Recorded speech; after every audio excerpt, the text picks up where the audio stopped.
मला तुमच्या computer skills upgrade करायच्या आहे? दिशा कम्प्युटर इन्स्टिट्यूट घेऊन आले आहेत महा डिस्काउंट ऑफर। आता कोणताही कोर्स करा फक्त 1800 रुपयांमध्ये। भाजपच्या राज्यसभा खासदार मेधा कुलकर्णी आता आपल्या सोबत आहेत। मध्ये तुम्ही जी मागणी केली होती पुणे स्टेशनचं नाव थोरले बाजीराव पेशवे यांचं नाव करा, काय नेमकं अजूनही तुम्ही त्या मागणीवरती ठाम आहात का? त्याचा नेमका काय तुम्ही पाठपुरावा पुढे काही केलाय का? मी आज इतकी छान अकॅडमिक बैठक घेतली आयुक्तांबरोबर, त्या बैठकीच्या बद्दल विचारायच्या ऐवजी तुम्ही मला हे विचार। बैठकीच्या बद्दल तुम्ही पत्रकार परिषदेत सांगितलंच आहे, मात्र हाही मुद्दा तितकाच महत्त्वाचा आहे कारण गेल्या काही दिवसांपासून या मुद्द्यावरून पुण्यातलं राजकारण तापलेलं आहे, ज्या पद्धतीने तुमच्यावर देखील टीका होताना पाहायला मिळते। मला टीकेबद्दल खंत नाही वाटत। राजकारणामध्ये असलेल्या प्रत्येक व्यक्तीने सगळ्या गोष्टीची तयारी ठेवली पाहिजे की मतांतरं असतात, वेगळ्या व्यक्तीचं वेगळं मत असू शकतं आणि ते त्यांना बोलण्याचा अधिकार आहे। मला माझा संविधानिक अधिकार नाही का माझं मत मांडण्याचा? मला जे मत वाटलं ते मी बोलले की हे नाव द्यावं, त्यांनी त्यांचं नाव मांडावं जे कुठलं द्यावं असं वाटत असेल आणि शासन त्या स्तरावर निर्णय घेईल। असं असताना त्यांनी त्यांचं मत मांडल्याबद्दल मी काही त्यांच्यावर टीका केली आहे का? नाही केली। माझ्या मतावर टीका करण्याचा कोणता हा प्रकार आहे? कोणती ही शैली आहे? हा कोणता स्तर आहे? पातळी सोडून जेव्हा तुम्ही टीका करता त्याच्यावर म्हणजे मी अवाक होते, माझ्याकडे शब्द नाही आहेत बोलायला। ज्या पद्धतीने ठाकरे गटाकडून जे बॅनर्स लावण्यात आलं शनिवार वाडा परिसरामध्ये, त्यावर देखील तुम्ही खरं तर आता भावूक झाला होतात।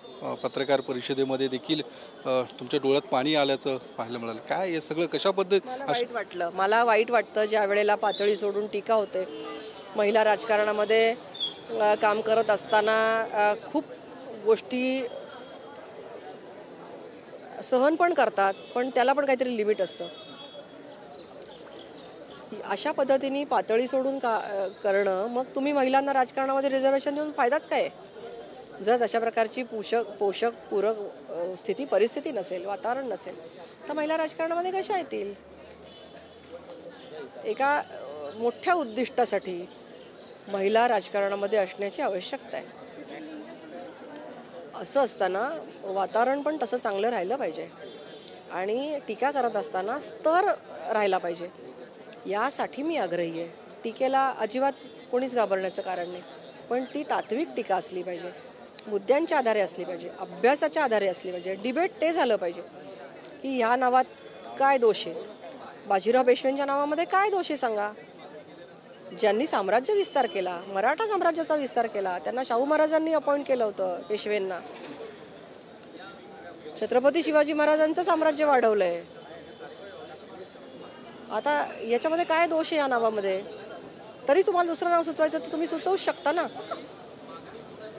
हे सगळं होत असताना तुमच्यावर टीका होताना पक्षातली लोक तुमच्यासोबत नाहीत का असं एकूण? कारण अशा वेळी खरं तर तुमच्या पाठीमागे धावून येण्याची गरज होती किंवा तुमच्या बाजूने बोलण्याची गरज होती, कारण की तुमच्याच मित्रपक्षातील लोक किंवा इतर विरोधी पक्षातली लोक देखील आता टीका करताना पाहिजे। जे नाव मी घेतलं द्या असं नाव म्हणून, ते नाव द्या अशी मागणी आमच्या पक्षातल्या अन्य जणांकडे सुद्धा अनेक संघटनांनी केलेली आहे। मला नाही वाटत की त्यांचं याच्याबद्दलचं काही दुमत असू शकेल, तरी सुद्धा एकदा आपण त्यांच्याशी बोलून घ्यावं अशी माझी विनंती आहे। ठीक आहे, धन्यवाद। कॅमेरामन विशाल रायपुरेसह योगेश बोरसे, TV9 मराठी, पुणे। मला तुमच्या कम्प्युटर स्किल्स अपग्रेड करायच्या आहे? दिशा कम्प्युटर इन्स्टिट्यूट घेऊन आले आहेत महा डिस्काउंट ऑफर। आता कोणताही कोर्स करा फक्त 1800 रुपयांमध्ये।